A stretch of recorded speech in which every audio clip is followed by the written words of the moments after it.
Québec s'apprête à décider combien d'immigrants il pourra accueillir au cours des 4 prochaines années. Les discussions se sont amorcées cette semaine.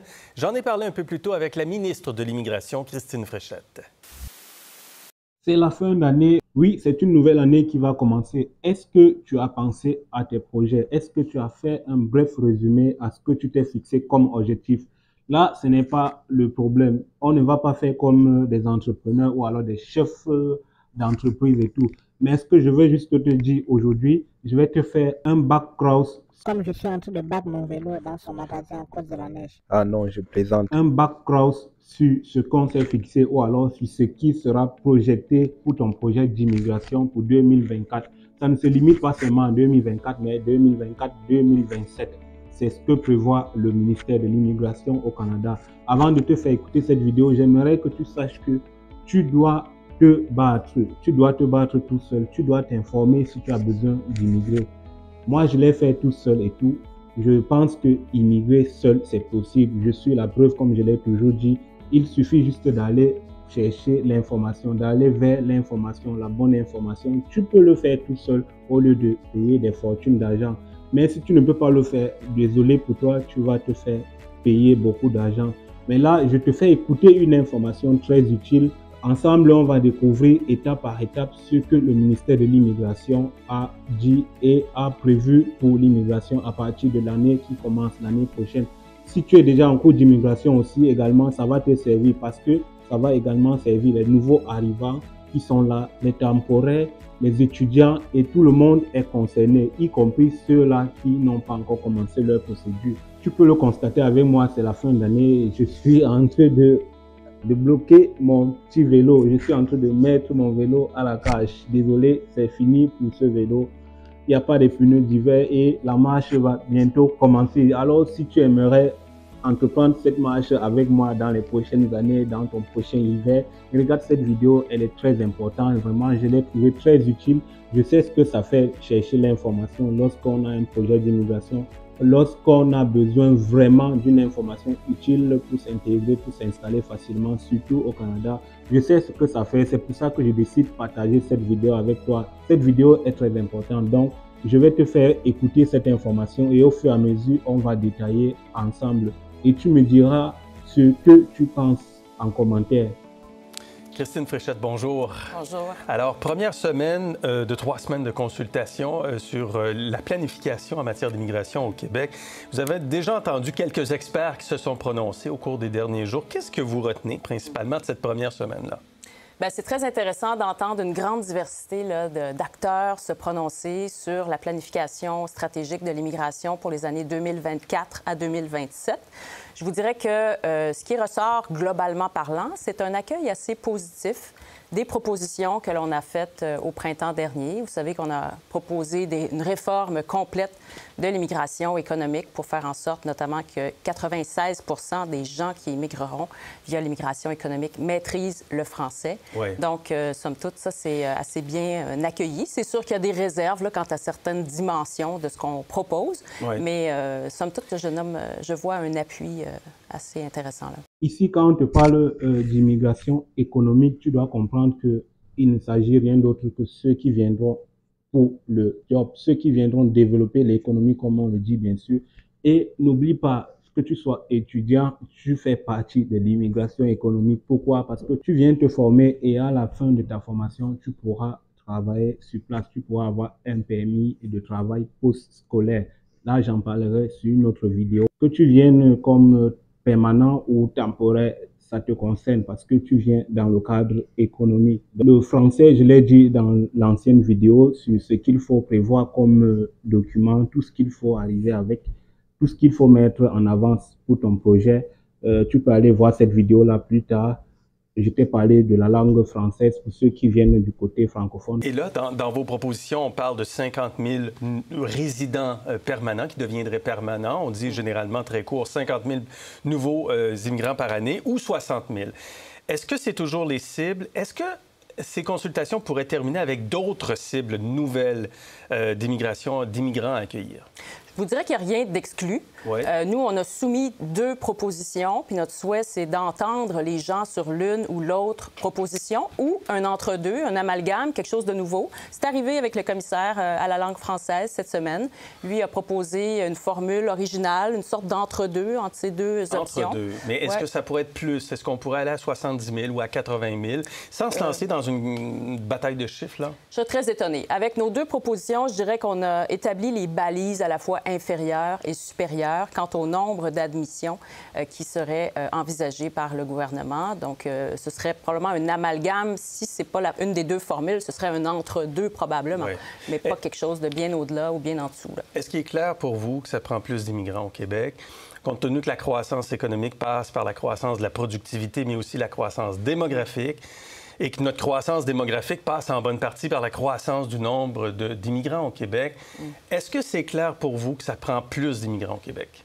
Bien, c'est sûr que minimalement, on en veut 50 000 admissions d'immigrants permanents. Donc, oui, ça en prend plus. Je pense qu'on veut pallier à la pénurie de main-d'œuvre, notamment. C'est sûr que ce n'est pas le seul moyen de pallier la pénurie de main-d'œuvre, l'immigration, mais c'est un des outils dont on dispose. Et je pense que c'est important de l'utiliser parce que la croissance démographique proprement québécoise, elle n'est pas suffisante pour assurer une croissance là, du bassin de travailleurs. Ce qu'on appelle l'accroissement naturel est rendu extrêmement faible. Donc, ça nous prend des gens. On est dans une société où le vieillissement de la population est important.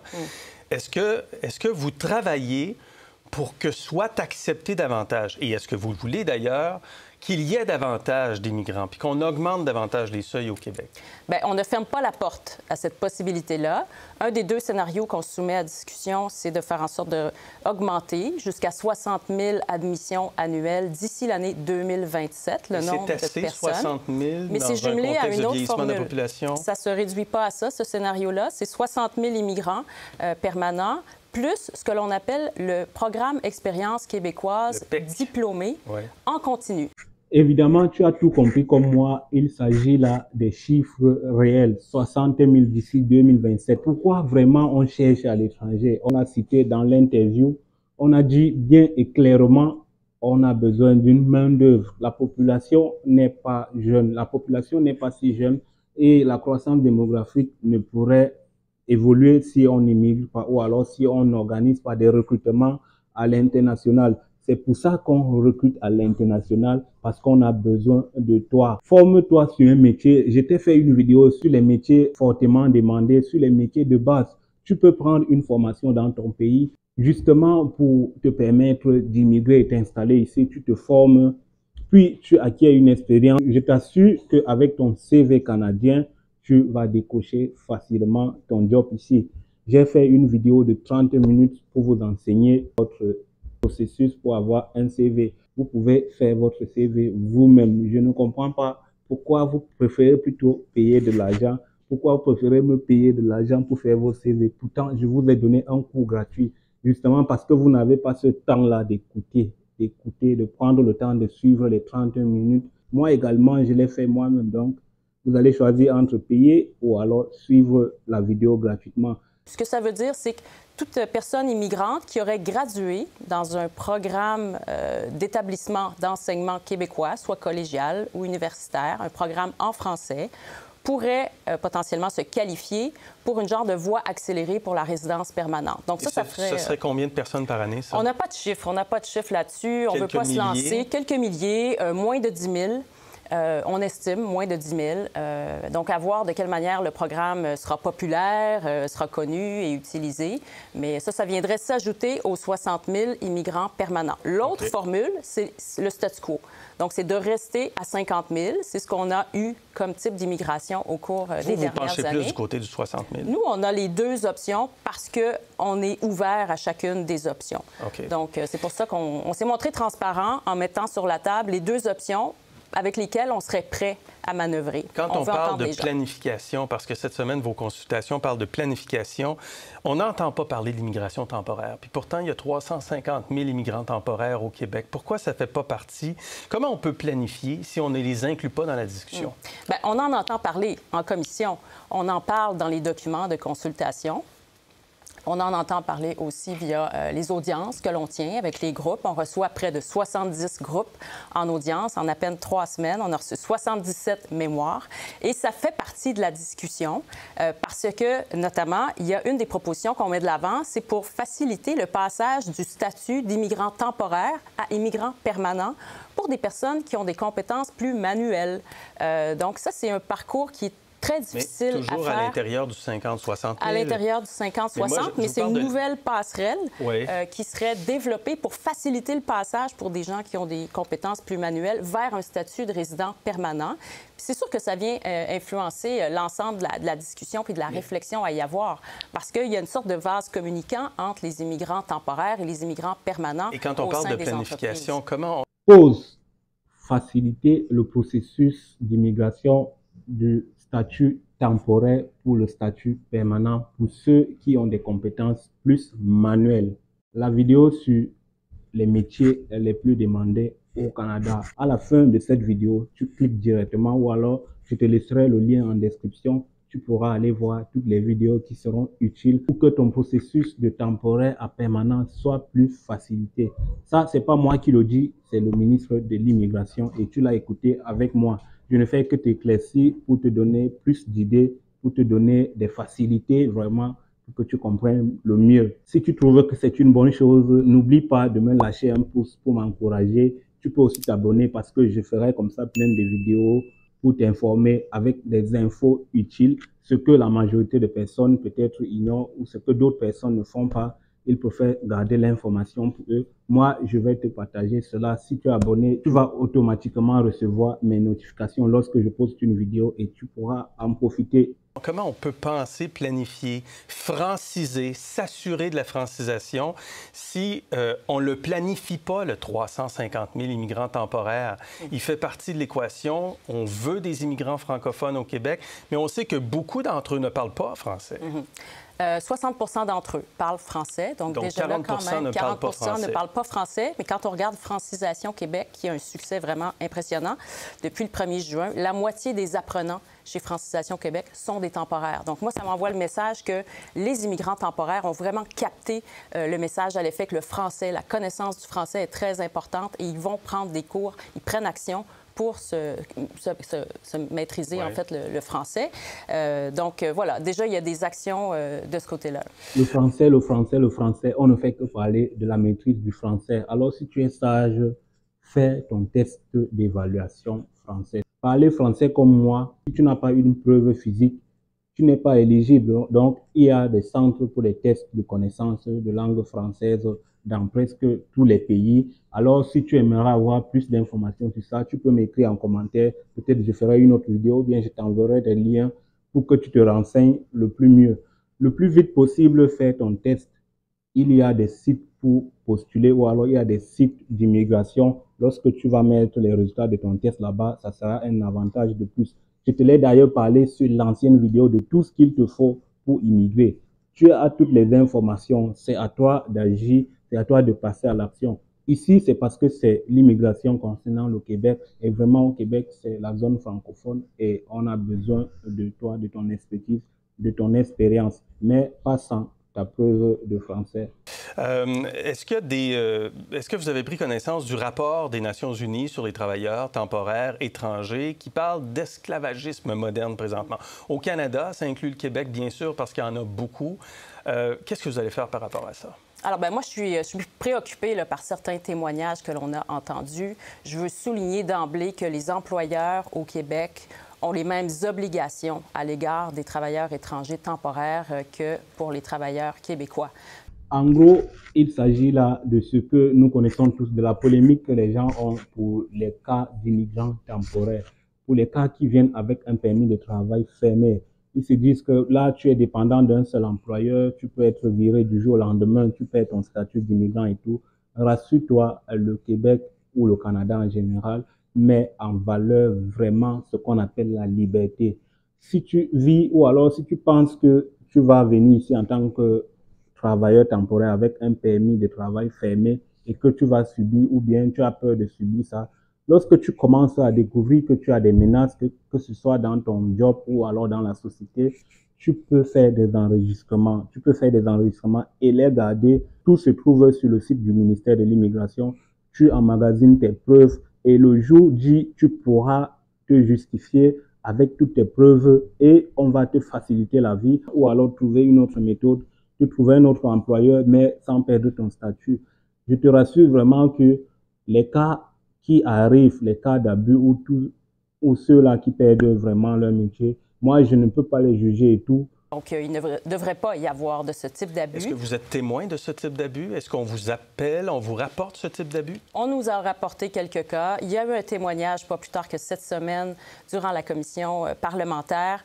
Nous, on a mis en place, oui, et c'est quelqu'un que j'avais rencontré déjà au cabinet, donc il y a quelques mois, et qui m'avait témoigné de son parcours et qui m'a sensibilisé beaucoup à la chose, aux abus potentiels que subissent des travailleurs étrangers temporaires ayant un permis de travail fermé, ce qui les lie à l'employeur. Alors moi, déjà, depuis janvier dernier, lors de mes rencontres avec mon homologue fédéral, qui était alors M. Fraser, j'ai demandé au fédéral à ce que l'on regarde les alternatives à ce permis de travail fermé. Pour moi, il est important qu'on considère des alternatives pour éviter qu'il y ait un trop grand nombre de cas d'abus. Donc, leur donner un peu plus de liberté s'ils se retrouvent dans une situation problématique. Ouais. Bien sûr, c'est le fédéral qui gère ça, tout comme d'ailleurs l'immigration permanente est largement gérée par le fédéral. Donc, pour revenir à votre question de tout à l'heure, c'est pas vraiment possible pour nous de planifier pleinement l'immigration temporaire parce qu'elle relève du fédéral. Et il faut voir aussi que c'est beaucoup l'action des entreprises qui génèrent cette immigration permanente parce que ce sont elles qui recrutent. Et le plus gros volume de travailleurs immigrants temporaires, il passe par un programme entièrement géré par le fédéral. Nous, on en a un sur lequel on a une prise. On a aussi les étudiants étrangers sur lesquels on a une prise. Donc, on peut se prononcer là-dessus, puis on peut faire des demandes au fédéral et c'est ce qu'on va faire. Donc, les consultations se poursuivent. Vous arrivez avec une nouvelle cible à quel moment? Alors, ça va être déposé le 1er novembre prochain à l'Assemblée nationale, de même que le plan d'immigration pour l'année 2024. Parfait. Voilà des informations que tu ne trouveras pas facilement et gratuitement comme je te partage. Ça ne sert à rien que tu finisses cette vidéo et que tu ne sois pas gentil sans me mettre des pouces de j'aime ou alors sans t'abonner pour m'encourager davantage. Si tu penses qu'il y a des autres points que tu n'as pas bien compris dans la vidéo, écris-les en commentaire. Propose tes sujets de vidéo en commentaire également. Je ferai une autre vidéo pour te répondre, pour répondre à tes préoccupations et tu seras un futur Canadien. Puis, si tu es déjà en cours, si tu es déjà en route, tu peux me poser tes questions parce que c'est pas aussi facile de programmer son voyage de ton pays au Canada, surtout si c'est une première fois pour toi. J'imagine le stress que tu vas ressentir. On fait comment pour se trouver un billet, on fait comment pour trouver le bon vol, on fait comment quand on arrive, qu'est-ce qu'il faut faire, comment trouver un logement, comment s'adapter, qu'est-ce qu'il faut faire en première position, où s'inscrire, comment est-ce qu'on doit s'enregistrer et tout. Quelles sont les questions que je ferai face dès l'arrivée au Canada, à l'aéroport et tout ça. Comment est-ce que ça se passe, qu'est-ce qu'on autorise dans l'aéroport, qu'est-ce qu'on peut mettre dans les bagages, qu'est-ce que tout ça, ça dépend de la période que tu arrives au Canada. Alors, si tu es abonné sur ma chaîne, tu auras sûrement droit à ces informations gratuitement parce que moi, je l'ai fait tout seul, je le rappelle encore ici. C'est très simple et il faut juste garder ton sang-froid et te renseigner, t'informer. Rien ne dépasse l'information. Informe-toi et tu verras que tout sera facile. C'est d'ailleurs l'objectif de cette page, partager mon expérience pour que tu immigres seul, pour que tu sois directeur de ton immigration. Puis, je serai fier de te lire en commentaire et ça me fera chaud au cœur. Alors, pour une prochaine vidéo, je vais te parler des sites qui vont t'aider à trouver des offres d'emploi. Si tu as déjà une formation, je vais t'amener à aller faire déjà ton CV. La vidéo reste sur la page et tu peux profiter, tu peux bien profiter, tu peux faire ton CV tout seul sans payer qui que ce soit. Regarde juste cette vidéo, il s'agit là d'un site internet du gouvernement canadien qui met à ta disposition une façon d'obtenir ton CV aux normes canadiennes. À très bientôt pour une prochaine vidéo. Reste en santé et surtout, je te souhaite une bonne fin d'année et une nouvelle année d'espoir et d'espérance qui commence. Ciao. Merci Christine Fréchette. Merci.